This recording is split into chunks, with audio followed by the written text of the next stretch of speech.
hemos hablado bastante de todo el desarrollo de la actividad académica. Hoy nos toca hablar sobre la farmacodinamia.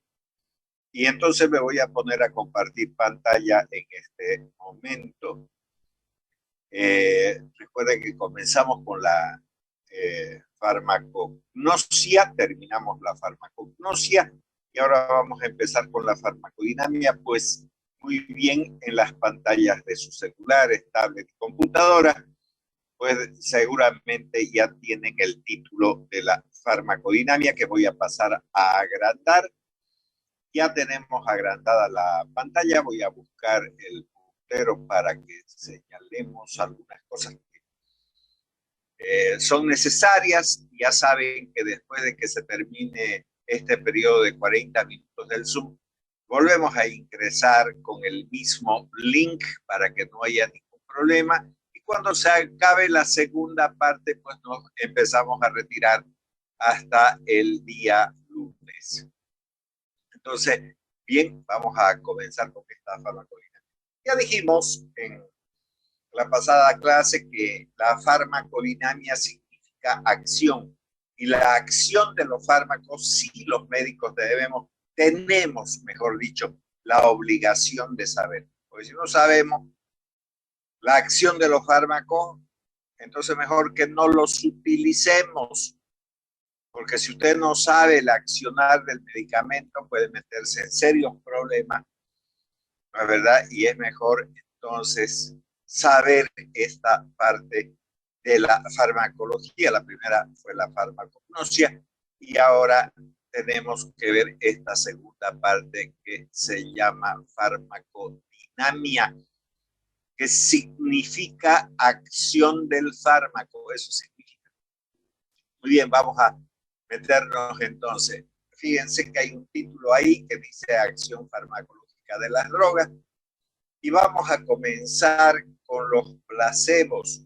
¿Qué son los placebos? Son drogas inertes que no tienen ninguna acción farmacológica. Generalmente son medicamentos constituidos de almidones y que tienen una importante actividad dentro de la farmacología. Y voy a poner dos ejemplos básicamente. Primero, están los señores y señoras de la tercera edad. Estoy hablando de los ancianos, cuando ya se jubilan y todo ese tipo de cosas, tienen un montón de dolencias, ¿no? Que se las dan a conocer a otras personas que tienen a veces la misma edad o comparten, digamos, la tercera edad y se sientan a conversar y dicen, esto me duele, esto me duele, esto me duele, y van todo el tiempo al médico. Y el médico revisa al paciente, hace análisis, todo ese tipo de cosas que exige la semiología y obviamente la fisiopatología para razonar la enfermedad que pueda padecer ese anciano si no tiene ninguna. Entonces no puede darle ni siquiera una vitamina. La gente dirá, pero si las vitaminas no hacen nada. Sí hacen. Si alguien, por ejemplo, consume en exceso vitamina A, provoca hipertensión endocrinal y peor todavía si son niños. Así que no se metan mucho con las vitaminas que no son placebos. Y cuando alguien no necesita eso, no necesita de ningún fármaco, entonces no hay que darle nada. Se le puede sustituir por un placebo, que es una droga inerte que carece de acción farmacológica. Pero, sin embargo, estos placebos también pueden utilizarse para realizar investigaciones. Por ejemplo, el maleato de sildenafil, más conocido por Viagra, que es un medicamento que se utiliza para la disfunción sexual, fue investigada en Inglaterra y estaba destinada a resolver la angina cardíaca o angina de pecho, que es una patología que reside en los vasos sanguíneos coronarios, es una coronopatía. Entonces, existen varios tipos de anginas cardíacas. Está la arteriosclerótica, que es la más común en los ancianos, la espástica, que puede darse en jóvenes incluso personas como ustedes, ¿no es cierto? Y la angina mixta. Entonces, ahí se utilizó, y hay vasodilatadores como el dinitrato de isosorbide, que sirvió, vamos a suponer que investigaban 30 pacientes de la tercera edad. A unos se les dio dinitrato de isosorbide, ya un vasodilatador coronario bastante conocido. Después, a otros 10 pacientes le dieron el maleato de sildenafil, es conocido más comúnmente hoy en día con el nombre de Viagra. Y finalmente, a unos otros 10 ancianos se les dio un placebo con la finalidad de comparar un fármaco ya conocido como el dinitrato de isosorbide, un segundo fármaco que es el investigado, el maleato de sildenafil, y un tercer fármaco que es un placebo. Bueno, en esa patología que acabo de mencionar, que se llama angina cardíaca o angina de pecho, el maleato de sildenafil no era mejor que un placebo, no era mejor que un placebo, por lo tanto se lo iba a retirar del mercado, del comercio. Entonces, muchos de los ancianos que consumieron el maleato de sildenafil dijeron, por favor, no lo saquen del comercio, porque hemos vuelto a tener relaciones sexuales, digamos, con nuestra pareja, porque que quede claro, el Viagra sirve igual para las mujeres como para los hombres, porque el cuerpo cavernoso tiene también el clítoris igual que el pene. Y entonces, en ese entendido, digamos, se quedó el Viagra, pero para la disfunción sexual. Pero estos placebos, que son drogas inertes, pueden generar reacciones adversas. Por ejemplo, Doctor, síntomas buenas como tardes. cefalea. Sí, buenas tardes. Disculpe, quería hacer una pregunta acerca del sildenafil. Eh, Mi abuela tiene insuficiencia, o sea, tiene angina de pecho, tiene una insuficiencia mitral, una insuficiencia tricúspide y también tiene una insuficiencia pulmonar y le dieron justamente el sildenafil de 50. Ella toma medio comprimido por la mañana y medio por la noche, pero parte de Sí. la madrugada ella se fatiga mucho. ¿Eso es por un efecto secundario del sildenafil? No, más bien por el contrario, acabo de decir que, digamos, el maleato de sildenafil no es mejor que un placebo para ese tipo de patologías. Acabo de decirlo. No es que no sirva para la angina cardíaca, sí sirve, Que eso me pero confundió, no por eso era la es pregunta. mejor que un placebo.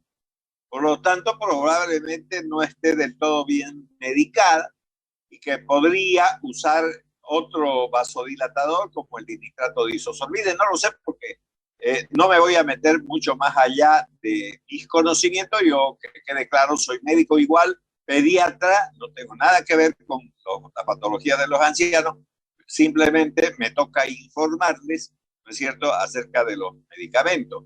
Y los ingleses estaban retirándola de circulación porque no fue mejor que el dinitrato de isosorbide para la angina cardíaca.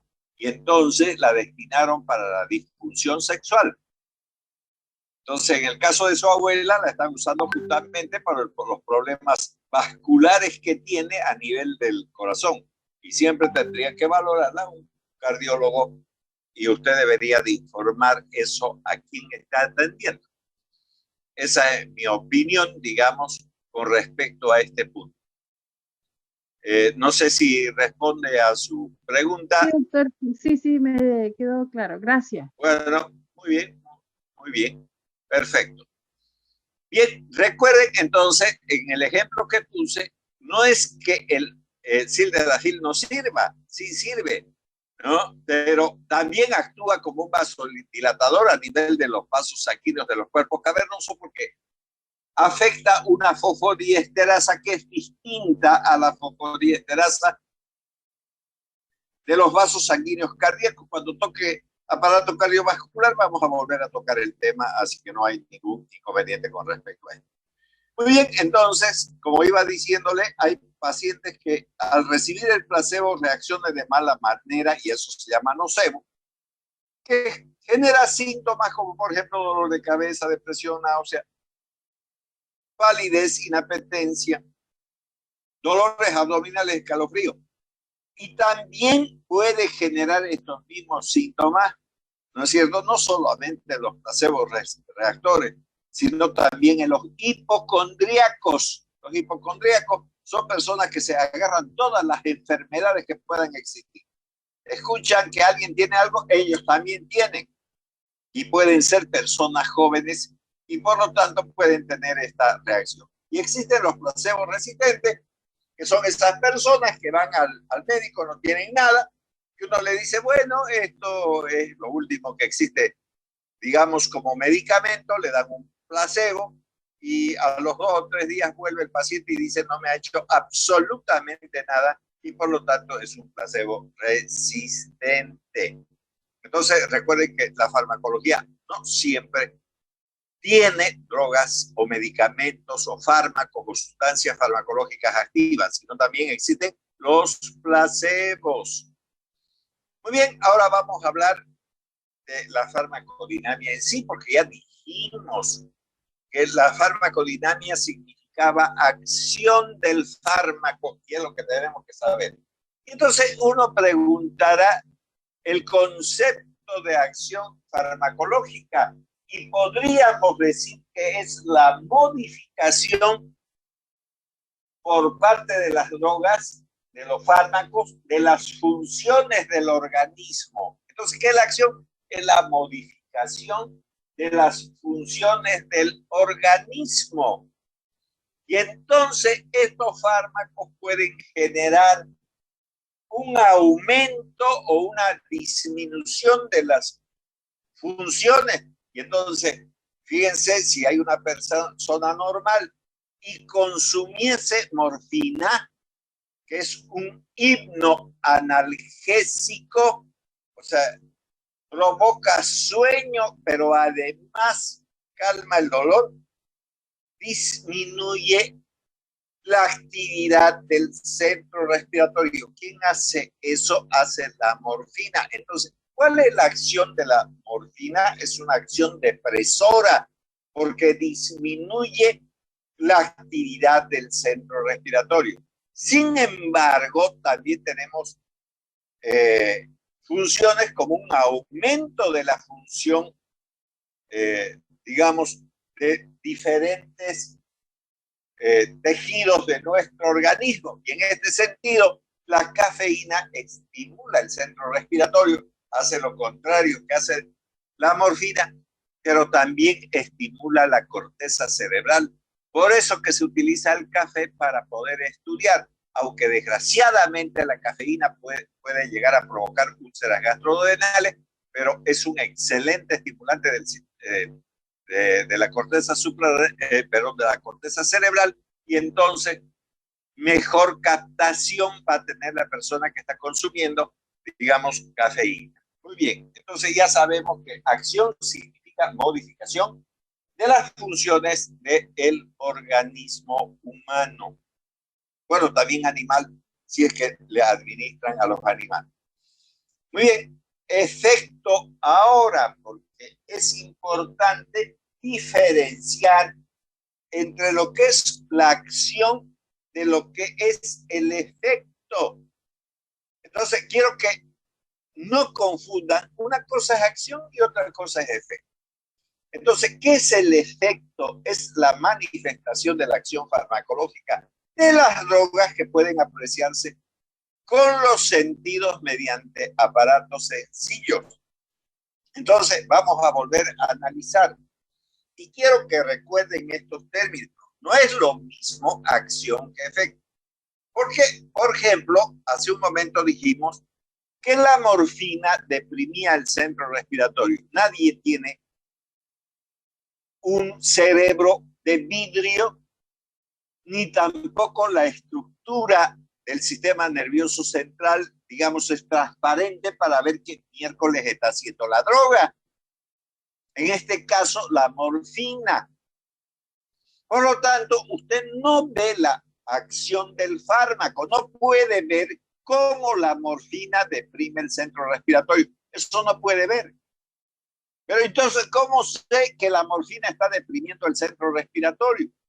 Bueno, porque a través del efecto, ese centro respiratorio va a deprimirse y al deprimirse va a disminuir la actividad del centro respiratorio y por lo tanto va a bajar la frecuencia respiratoria y la amplitud de los movimientos respiratorios.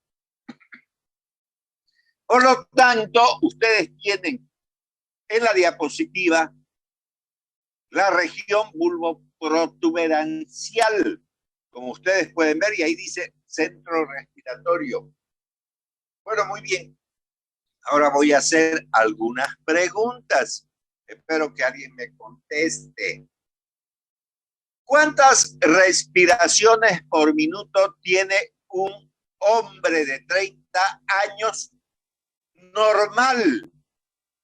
De 12 a 20. De 12 a 20. Muy bien. Perfecto. Las personas que abrieron su micrófono lo hicieron bien, no como en la mañana me dijeron algunas personas que teníamos hasta 36 respiraciones por minuto, de 36 a 40, y ya les dije que se vuelvan a meter a fisiología, porque estaban más despistados. Porque para ser médico uno tiene que primero saber lo normal. Muy bien. Entonces yo ya les pregunté, y como dicen los compañeros, de 12 a 20 respiraciones por minuto por término medio, tendrá unas 16 respiraciones por minuto. Por término medio, no estoy diciendo los parámetros normales, que ya lo dijeron los compañeros, entre 12 a 20 respiraciones por minuto, pero pues entonces por término medio tenemos 16 respiraciones. Entonces, ¿estamos viendo la acción de la morfina? No. Entonces vamos a ponerle a ese paciente o a esa persona que tiene por término medio 16 respiraciones por minuto, le metemos morfina y dicen la morfina al deprimir el centro respiratorio disminuye la frecuencia respiratoria. ¿Cómo valoro la frecuencia respiratoria? De acuerdo a la definición de efecto. Fíjense, efecto dice que es la manifestación de la acción farmacológica de las drogas que puede apreciarse con los sentidos. ¿Con qué sentido? Vamos a apreciar la frecuencia respiratoria de ese individuo de 30 años de edad, o sea, que es una edad media. ¿Con qué sentido vamos a apreciar esa frecuencia respiratoria? ¿Con la vista? Con la vista, Muy doctor. bien. Muy bien, con la vista. Y dice, mediante aparatos sencillos. ¿Qué aparato sencillo voy a usar? Fonendo. El fonendo. ¿Ya hay alguien más que quisiera opinar al respecto? Doctor, sería con la vista viendo en un minuto cuántas respiraciones, o sea, ver su... El reloj con Sí. un cronómetro. El reloj o cronómetro. El reloj es lo mismo que decir cronómetro, porque usted con el reloj cronometra el tiempo. Por ejemplo, ¿cuántos minutos tenemos con Zoom? 40 minutos. Si alguien pone su reloj y empezó a tal hora, dentro de 40 minutos se va a acabar y tienen que volver a ingresar con el mismo link. Entonces, va a usar usted un reloj y está cronometrando el tiempo. Entonces, eso es lo que nosotros estamos viendo ahí. Ahora, fíjense, no hablé de la amplitud de los movimientos respiratorios. Yo solamente he hablado de la frecuencia respiratoria. Entonces le digo, si es un varón, le voy a decir que se saque su camisa. Si tiene camiseta, también la camiseta, que esté con el tórax desnudo. Y miro cómo mete aire y saque aire. Y entonces empiezo a contar y digo que tiene 16 respiraciones por minuto. Le ponemos morfina, esperamos el tiempo suficiente como para que llegue al centro respiratorio. ¿Y qué va a pasar?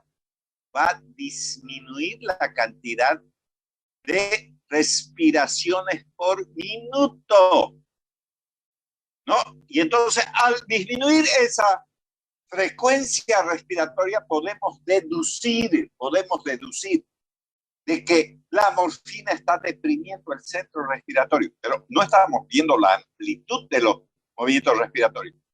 ¿Con qué valoramos la amplitud? ¿Con el fonendoscopio? No necesariamente con eso. ¿Con qué sentido?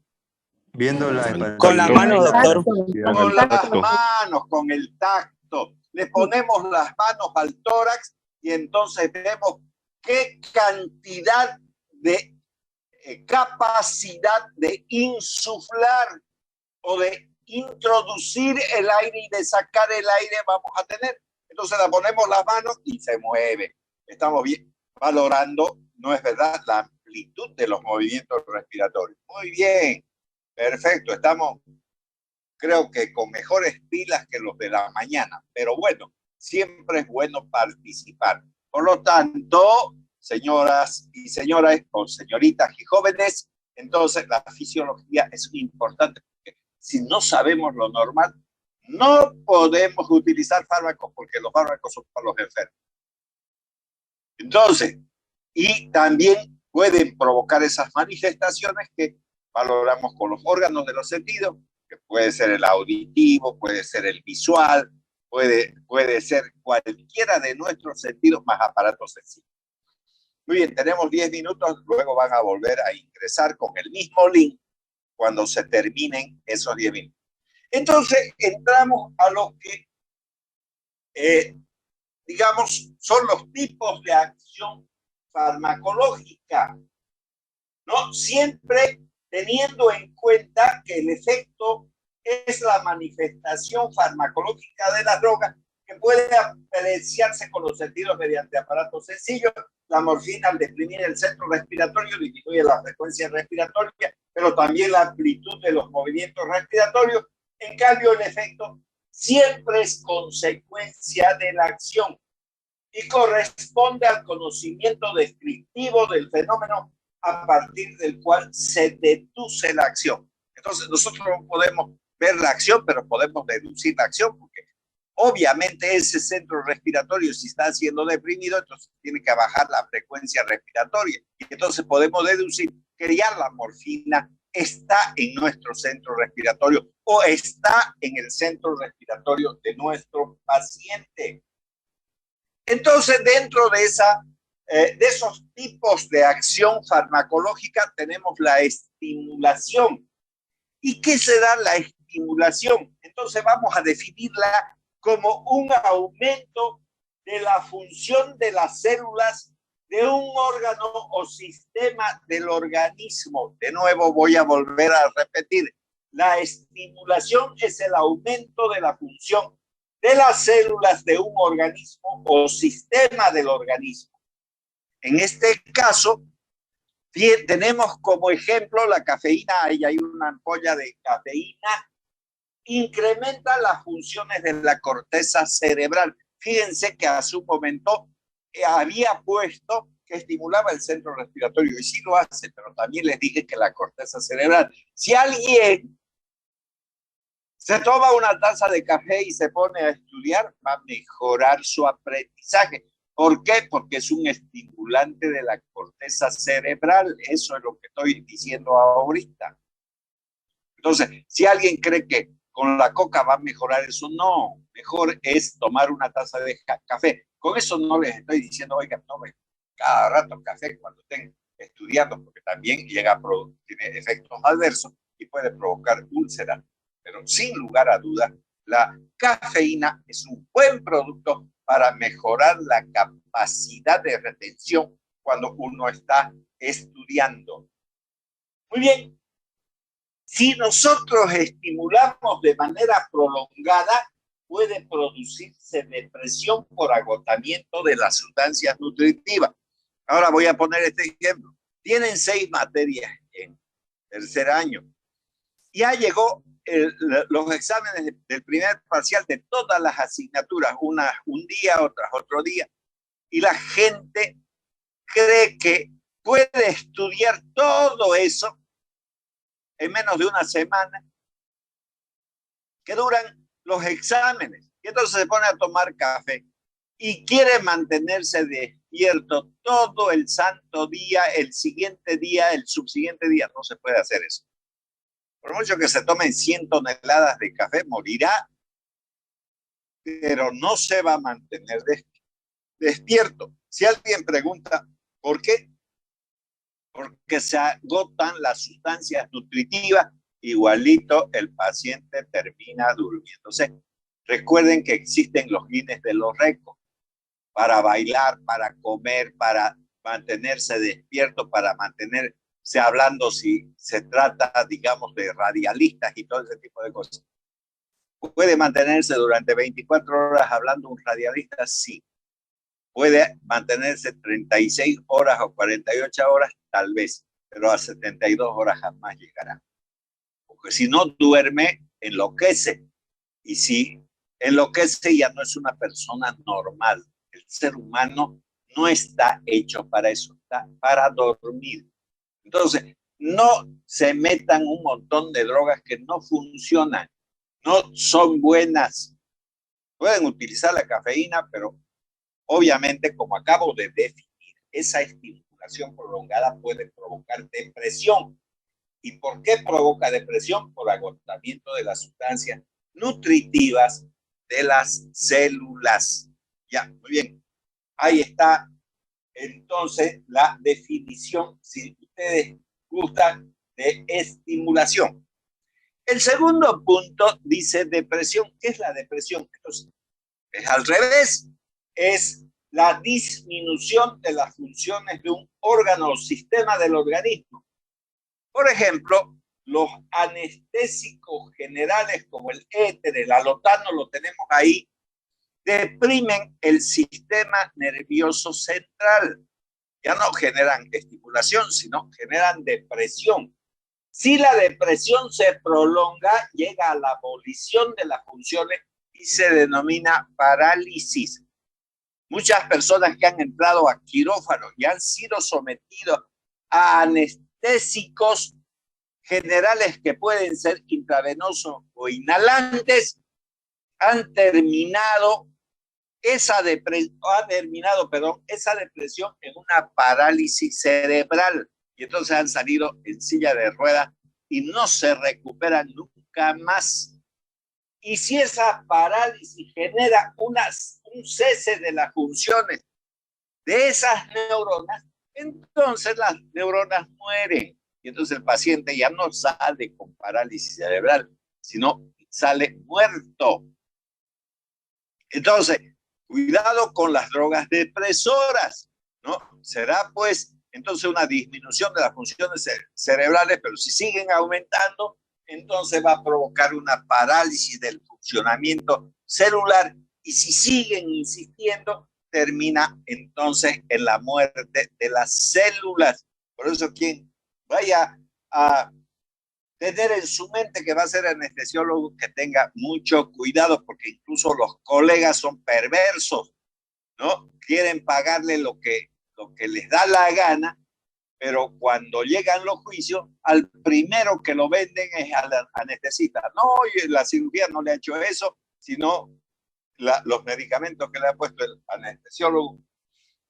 Y entonces al pobre lo mandan a la cárcel por esa razón. Entonces tenga mucho cuidado con esa especialidad. A veces es mejor ni soñarla, aunque es una buena especialidad, pero es muy problemática.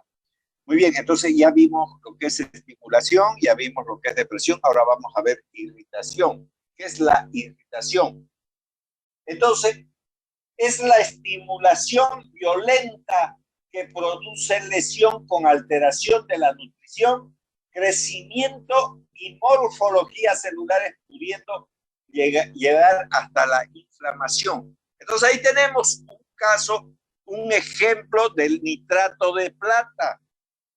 Entonces, ¿qué es el nitrato de plata? Es una sustancia farmacológica que viene en forma de lápiz y que sirve para el tratamiento de las verrugas. Entonces, en una verruga se pone una gota con agua, se compra en las farmacias periféricas, porque no existe más ni en la Chávez ni en el Farmacor, pero pueden conseguirla en las farmacias que no pertenecen a esa cadena o a esas cadenas. Y entonces ese lápiz de nitrato de plata se aplica en la verruga unos 30 segundos y entonces provoca un proceso inflamatorio. Pero como van a hacer aplicaciones unas 4 veces al día por varios días, entonces esa inflamación que genera irritación va a llegar a provocar corrosión. ¿Y qué es la corrosión? Es la destrucción celular. Y entonces esa verruga se va a quemar tanto que se va a destruir y se va a caer. Y al caerse se terminó de curar. Y ahí tienen, dentro de esta diapositiva, ustedes pueden observar donde dice irritación, nitrato de plata, hay un lápiz ahí. Ese es el bendito lápiz de nitrato de plata, el que ustedes están observando. Pero también viene con papel madera, algunos lápices, pero ese que tienen ahí es un lápiz de nitrato de plata y pueden resolver las verrugas que suelen salir en las manos. Bueno, también hay otras formas de curar. Hay gente que dice que hay que friccionarse con un plátano, tirarlo para atrás en un día mejor martes.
Bien, parece que ya no tenemos más gente que está ingresando. Tenemos 42, conmigo 43 participantes en esta aula virtual y voy a volver a compartir la diapositiva que estábamos observando.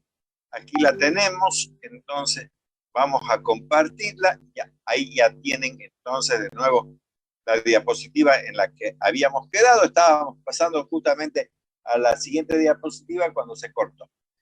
Y entonces también tenemos otros tipos de acción farmacológica, por ejemplo, el reemplazo.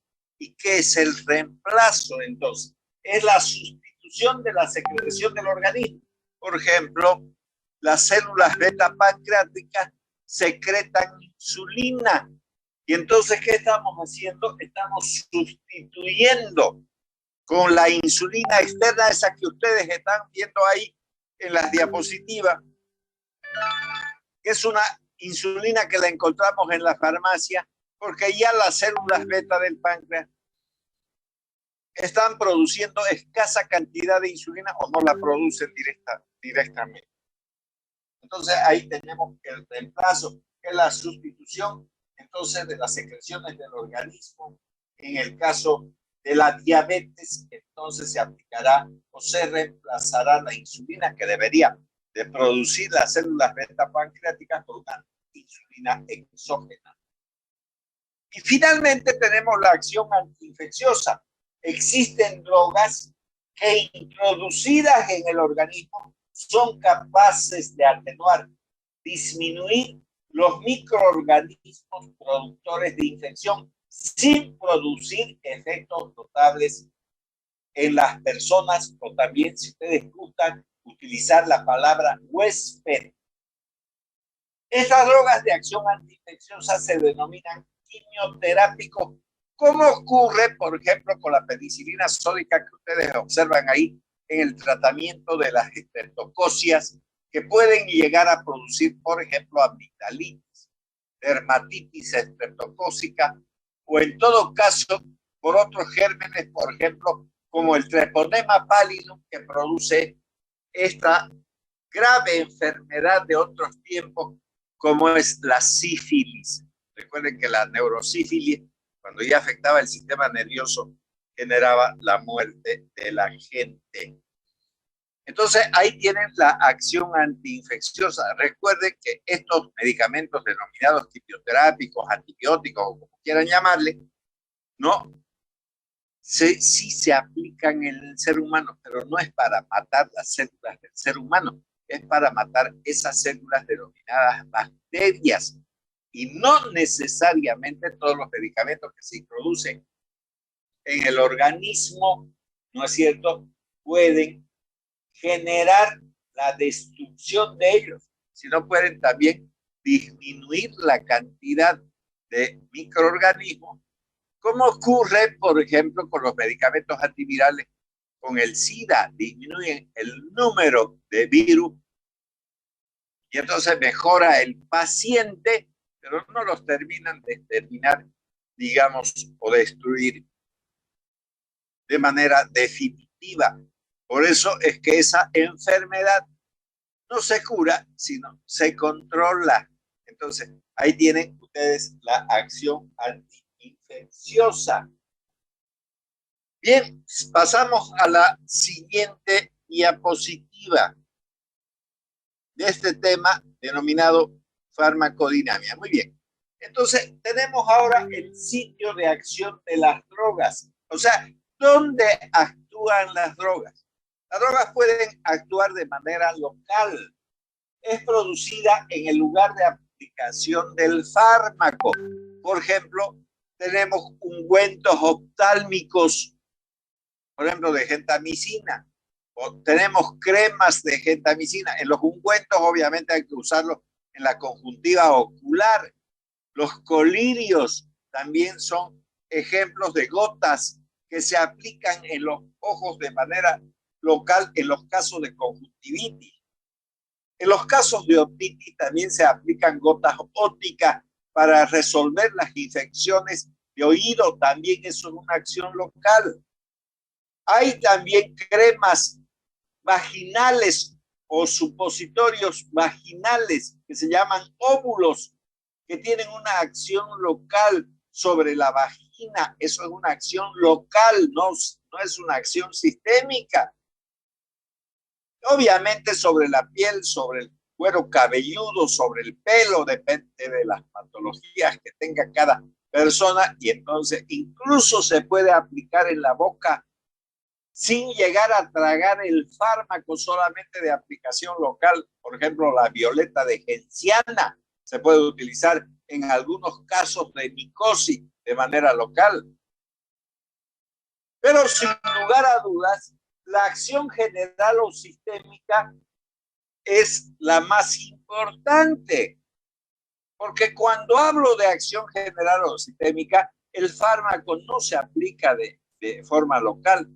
Y aunque se lo haga, porque existen parches que se puede poner en la piel, el fármaco se absorbe, y al absorberse, entonces tiene una acción general o sistémica. Por lo tanto, esa acción general o sistémica se verifica cuando el fármaco ha penetrado a la circulación. Y ustedes en el ejemplo tienen el diclofenaco en tabletas, que es un AINE, es un analgésico antiinflamatorio no esteroideo, por eso se llaman AINE. Si usted se lo toma, no va a quedar en el estómago ni tampoco en el intestino delgado. Va a absorberse y va a pasar a la circulación. Si usted verifica que ese fármaco ya está en la circulación, entonces tiene una acción general o sistémica. Luego tenemos también la acción indirecta o remota. Entonces es la que se ejerce sobre el órgano que no está en contacto con la droga y que no tiene afinidad por ella, merced a su acción sobre las hormonas o sobre el sistema nervioso. Voy a poner un ejemplo. La glibenclamida es un fármaco que actúa sobre las células beta del páncreas, pero una vez que ha actuado ese medicamento, ¿qué hace? Libera insulina. ¿Y la insulina dónde actúa?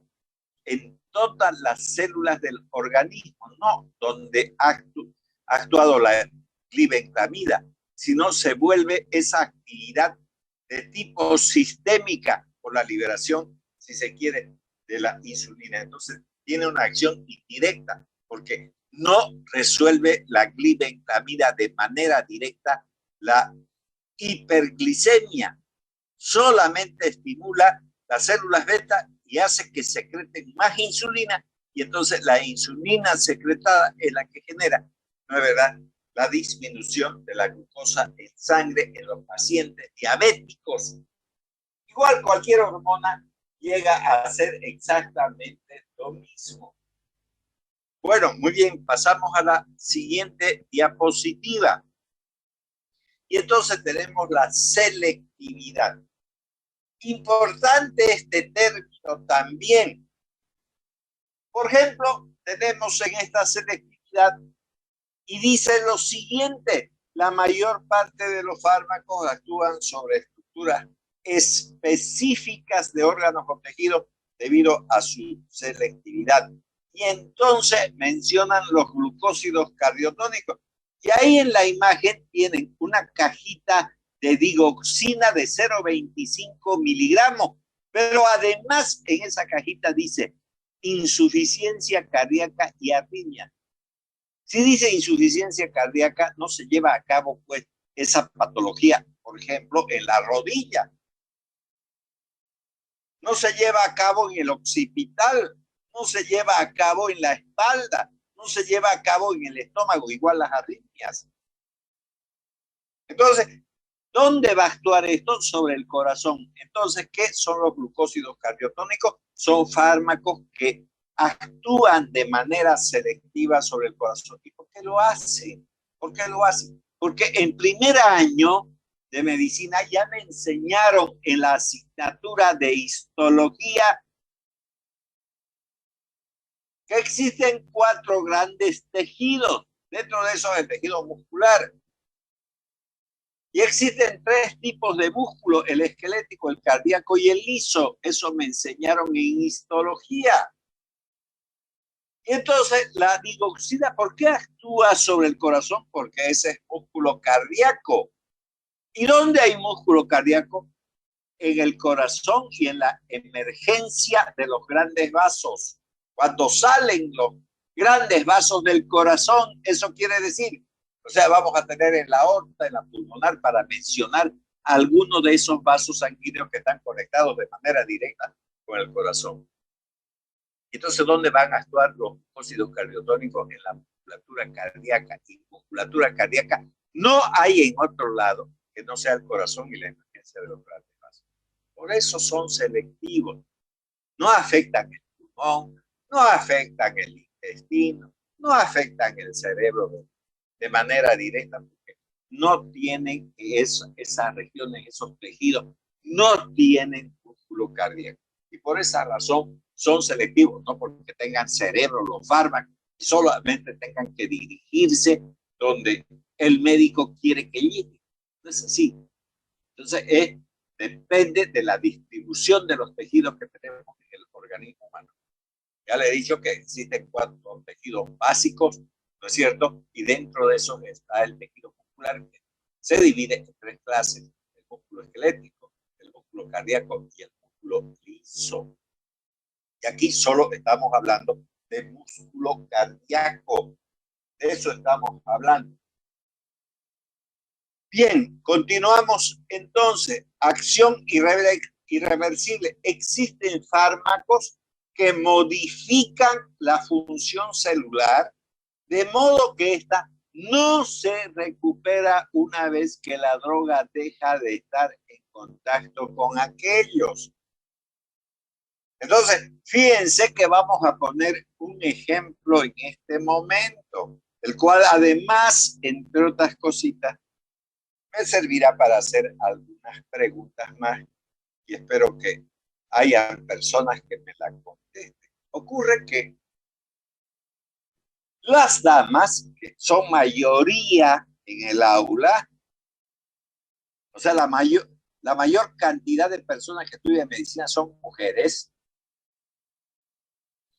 Entonces, esas damas tienen algo diferente a los seres llamados varones. Esos seres llamados varones no tienen menstruación. Las damas sí la tienen. Y existen damas que sienten mucho dolor en esos periodos, ya sea premenstruales o menstruales. ¿Y cómo se llama esa patología? Se llama dismenorrea. Entonces, el dolor premenstrual o menstrual se llama dismenorrea. Bueno, muy bien. ¿Cómo vamos a resolver la dismenorrea? Bueno, la cosa es que estamos en el aula, pero de forma presencial, y hay unas dos damas, bueno, casi todas se ponen de acuerdo, y tienen el periodo menstrual casi la misma semana. No será el mismo día, pero están dentro de la misma semana. La mayoría tiene ese asunto. Entonces hay dos damas que tienen una cara como cara de limón, digamos, como chupando limón, ¿no? Y entonces uno dice, ¿qué les pasará?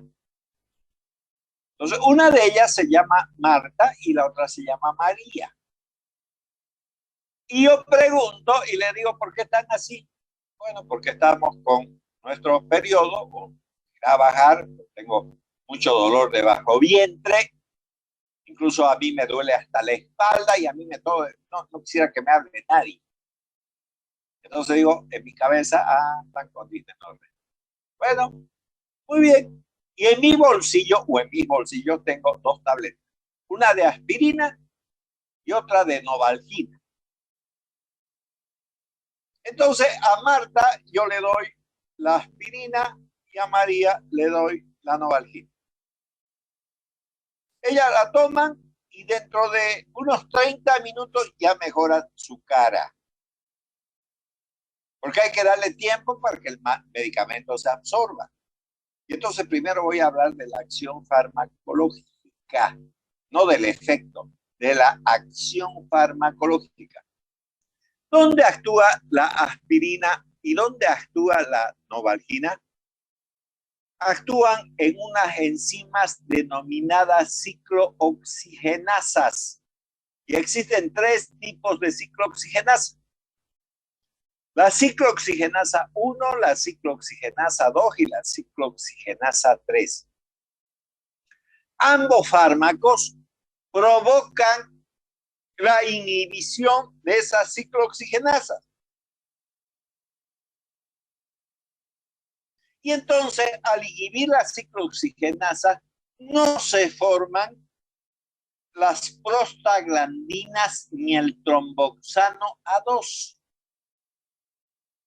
Porque su formación depende de la ciclooxigenasa, pero como están inhibidas, entonces no se producen y calma el dolor. Pero termina la clase y se va doña Marta y también se va doña María, obviamente a su casa, y vuelven el día lunes. María me mira con una sonrisa como agradeciéndome de haberle dado Novalgina. Sin embargo, Marta me esquiva y además tiene una cara agria conmigo. Y entonces empiezo a analizar y digo, a Marta le di aspirina y a María le di Novalgina. La aspirina inhibe las ciclooxigenasas de forma irreversible. En cambio, la Novalgina no. Inhibe las ciclooxigenasas, pero no de forma irreversible. Entonces, ¿qué habrá pasado? Porque la una está más enojada que la otra. Y entonces va mi pregunta. ¿Qué producen las plaquetas? ¿Alguien me puede contestar qué producen las plaquetas?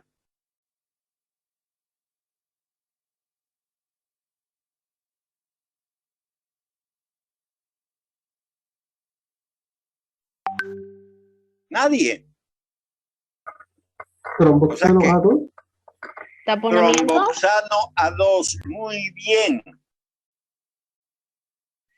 ¿Y de dónde proviene el tromboxano A2? Justamente a partir de las ciclooxigenasas.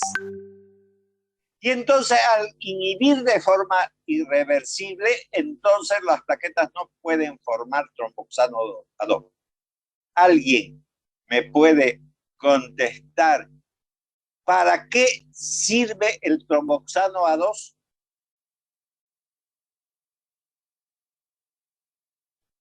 Para la formación del tapón plaquetario. Para la formación del tapón plaquetario. O sea, que sirve para que las plaquetas se agreguen unas con otras para formar el tapón plaquetario. ¿Y qué pasa durante el periodo menstrual? Quisiera que una dama me conteste, porque ya fuera el colmo que no sepa qué es lo que se le produce cuando está en su periodo menstrual. ¿Qué se produce durante el periodo menstrual? ¿Para qué se ponen los paños higiénicos? ¿Para qué se ponen? Para la sangre, doctor. Para detener la sangre que está saliendo a través de la vagina. ¿De dónde? Del útero, ¿no ve? Muy bien. Entonces ya sabemos para qué se ponen esos paños ahí. Incluso algunas se ponen tampones, etcétera, etcétera. Muy bien, con diferentes marcas, nosotras, no sé qué diablos más, ya está. Bueno, ¿por qué estará saliendo sangre, no? Porque los vasos sanguíneos se han abierto y entonces está produciéndose una hemorragia. Muy bien. ¿Quién va a detener esa hemorragia? ¿Quién? Las plaquetas, como dijo el compañero, provocando la formación de un tapón plaquetario. No estamos hablando de toda la cadena de coagulación de la sangre, estamos hablando simplemente del tapón plaquetario, de eso estamos hablando. Pero como ya no hay tromboxano, porque obviamente tanto la novalgina como la aspirina bloquearon la ciclooxigenasa, no hay tapón plaquetario. Pero ¿qué ocurre con la aspirina en relación a la novalgina? La aspirina posee una acción irreversible. En cambio, la novalgina tiene una acción reversible. Solo dura 6 horas y punto, y sigue la formación de tromboxano A2. ¿Y por qué estará enojada doña Marta con respecto entonces a María? ¿Qué piensan ustedes?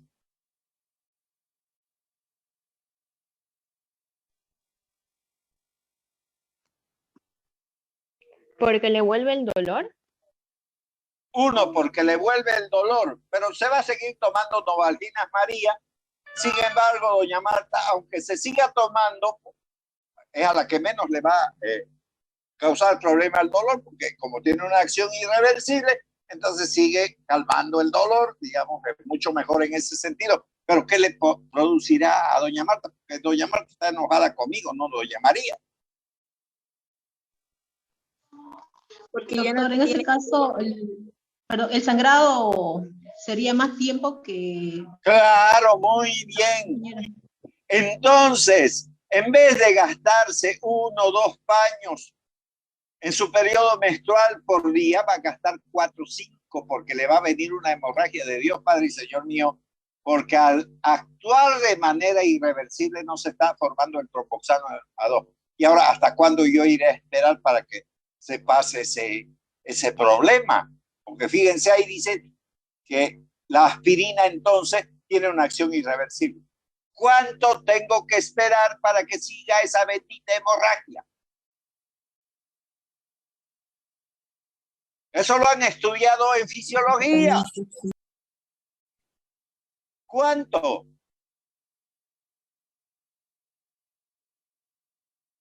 A ver, ¿quién sabe?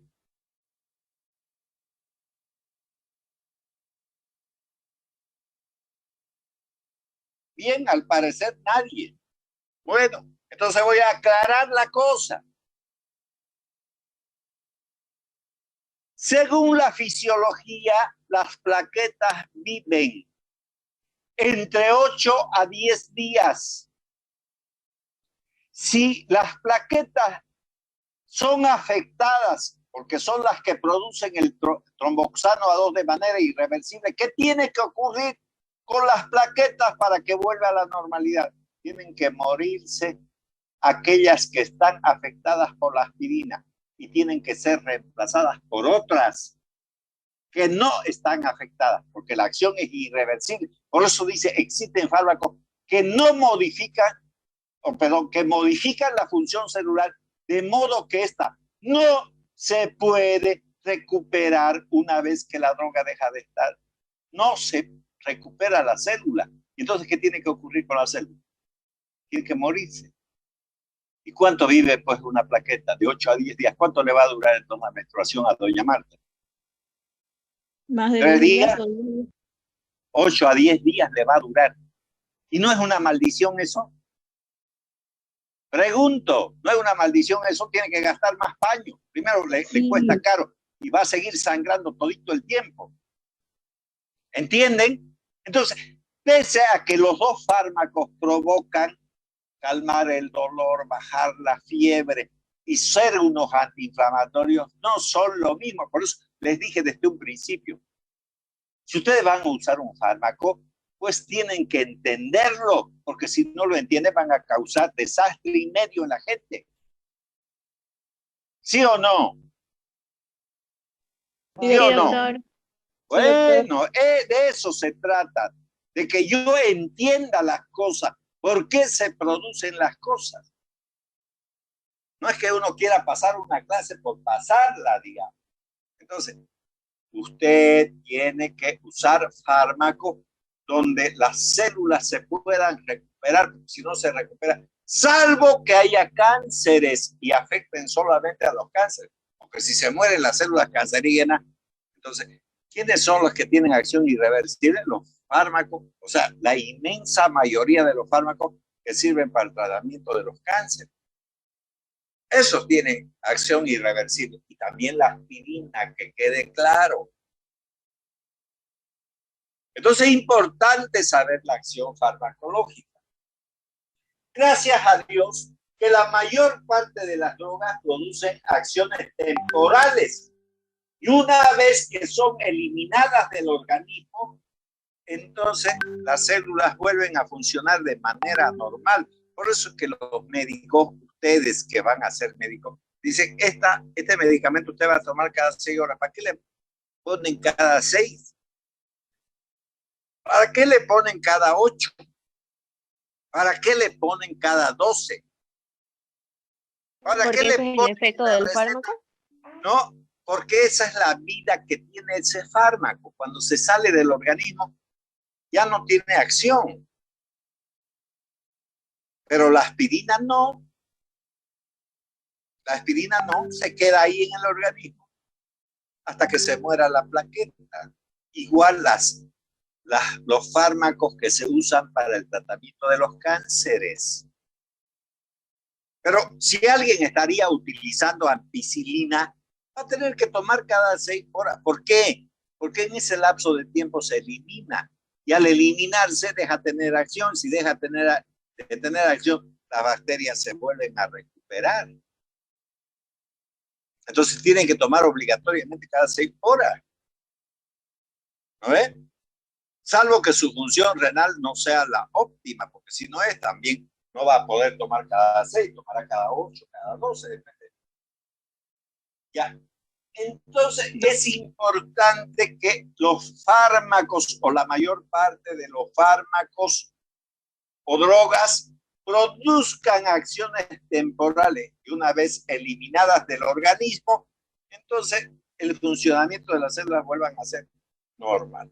Ahí tienen el caso de la amicacina, que es un aminoglucósido que se aplica cada 24 horas o cada 12 horas, depende del problema del paciente, y entonces el organismo se vuelve a recuperar una vez que acaba la función. Bueno, tenemos 10 minutos, dentro de 10 minutos se acaba la clase y volvemos el lunes. Tenemos todavía 10 minutos. Muy bien, entonces ya hemos visto este tema también como importante para mí ha sido la participación también de ustedes. Potencia. La potencia de una droga respecto a otra es la relación de las cantidades que debe de aplicarse para producir un efecto.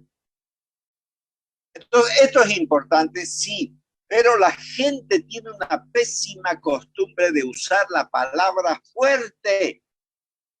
Que quede claro que los fármacos no son fuertes, no levantan pesas. O sea, no tienen fuerza, tienen potencia, ¿no? Entonces las enfermeras, esos bichos que paran en los hospitales, llamadas enfermeras, tengan mucho cuidado con ellas. Siempre regálenles una sodita, una salteñita. No se vuelvan enemigos de las enfermeras ni enfermeros. Porque cuando un paciente salga del consultorio y esté bravo o brava, el enfermero o la enfermera le va a decir, ese doctor, esa doctora, siempre receta medicamentos fuertes. Y la pregunta del millón es, ¿quién le dijo a la bendita enfermera que se meta en el tratamiento de los médicos? Pero ellas hacen mala propaganda y usan la palabra fuerte. No, pues señora, este médico o esta doctora siempre da medicamento fuerte y eso le va a hacer daño a su niño. ¿Quién le dijo que se meta la mierda en el tratamiento del paciente? Van a disculpar que use esos términos, pero ¿quién le dijo? Entonces usemos la palabra potencia. ¿Qué es la potencia? Entonces no hay drogas fuertes, no huelen hediondo ni levantan pesas. Entonces la potencia de una droga con respecto a otra, entonces es la relación de las cantidades que debe de aplicarse para producir un efecto determinado. Y fíjense que en esta diapositiva hay dos fármacos que son diuréticos. Los diuréticos hacen eliminar agua a través de la orina. La una es la hidroclortiazida. Pueden ver incluso en la cajita de Laboratorios Chile, LC, dice hidroclortiazida, LC dice ahí. Y más abajo dice clortiazida. ¿Qué son esos dos fármacos? Esos dos fármacos son diuréticos. Y entonces, por ejemplo, la hidroclortiazida es 10 veces más potente que la clortiazida, debido a que en la primera, o sea, para la hidroclortiazida, usted debe de administrar 100 miligramos de la droga. Estoy hablando de la hidroclortiazida. ¿Cuánto debo de administrar de hidroclortiazida? ¿Cuánto? ¿Alguien me contesta? 100 miligramos. Muy bien. Sin embargo, si usted da clortiazida, no hidroclortiazida, sino clortiazida, la segunda, la que está ahí abajo, entonces usted tiene que administrar 1000 miligramos. Y entonces vamos a hacer el siguiente ejemplo. Tengo en una cama a Juan y en otra a Pedro. Están hinchados, están llenos de agua. Y entonces a Juan le doy hidroclortiazida. ¿Cuánto le tengo que dar? ¿Cuánto le tengo que? 100 miligramos. Muy bien. Anotemos. Le vamos a dar 100 miligramos. Y a Pedro le vamos a dar clortiazida. ¿Cuánto le tengo que dar? 1000 miligramos. 1000 miligramos. Entonces, ¿cuántas veces más está consumiendo Pedro que Juan? 10 veces más, ¿no es cierto? ¿O no? 100 más 100 más 100 más 100 más 100 más 100 hacen 1000, ¿no es? ¿O no? ¿Sí o no? Sí, doctor. Bueno, muy bien.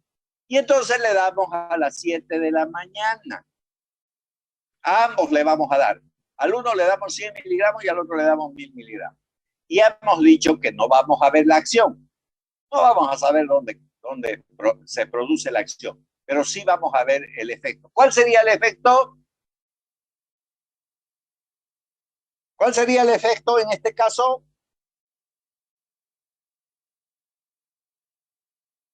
Que el paciente elimine líquido por la orina. Muy bien, elimina agua a través de la orina, porque la orina, aunque tenga urea, tenga colorante, lo que sea, la mayor cantidad de su composición es agua. Entonces van a eliminar agua. Y le decimos a la enfermera, entonces usted va a controlar tanto la orina de Juan como de Pedro desde las 7 de la mañana hasta las 7 de la mañana del día siguiente. ¿Cuánto orina el uno y el otro?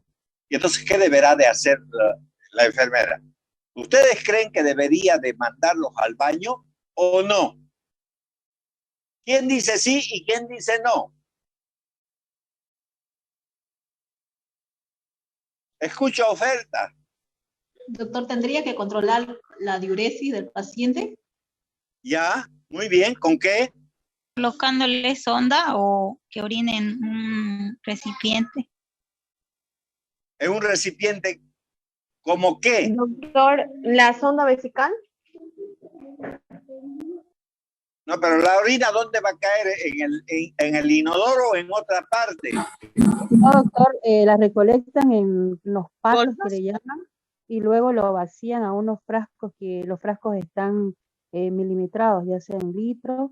Ah, muy bien, con aparatos sencillos. Entonces, podríamos utilizar un tubo de vidrio en un recipiente de vidrio que tenga marcada la cantidad de ml que está orinando, ¿sí o no? ¿Sí o no? Sí, doctor. Sí, muy bien. Entonces, ¿cuál es el aparato sencillo? El tubo graduado, ¿no?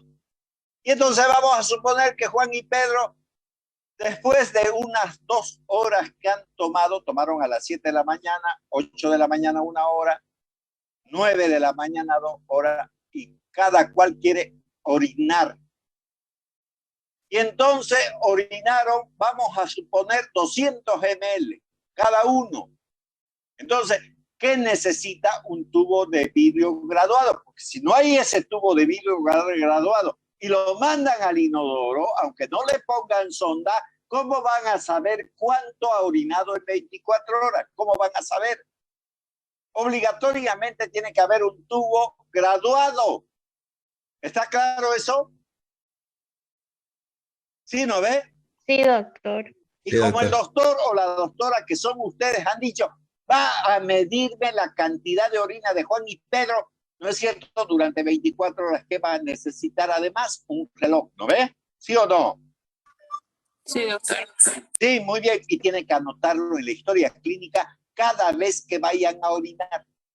Y entonces vamos a suponer, estoy haciendo una suposición, que el uno como tomó 100 miligramos y el otro tomó 1000 miligramos, en las 24 horas ambos orinaron 2 litros.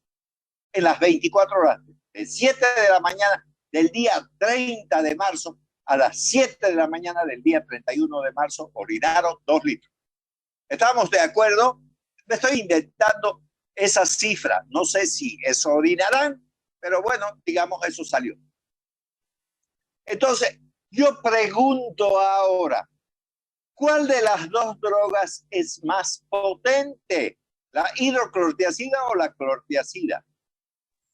La hidroclortiazida. La hidroclortiazida, porque con solo 100 miligramos orinó los 2 litros. En cambio, el que tomó la clortiazida necesitó 10 veces más droga para orinar la misma cantidad. Por lo tanto, la hidroclortiazida es más potente que la clortiazida. ¿Está claro eso? Sí, doctor. Sí, doctor. Muy bien, me agrada eso.